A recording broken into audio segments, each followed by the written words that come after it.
How to delete or remove Genmoji on iPhone. To get started, first go ahead and open up the Messages application on your iPhone. From the main Chats page, tap on the new message icon at the bottom right corner to compose a new message.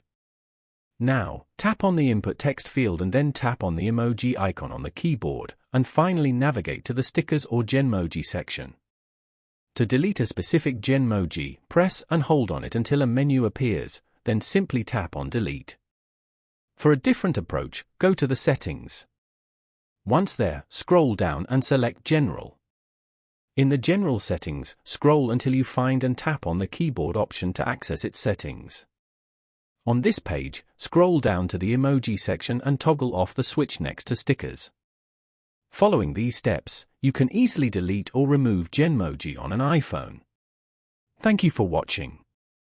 Please leave a like if this tutorial helped you, or leave a comment below if you have any questions related to the video.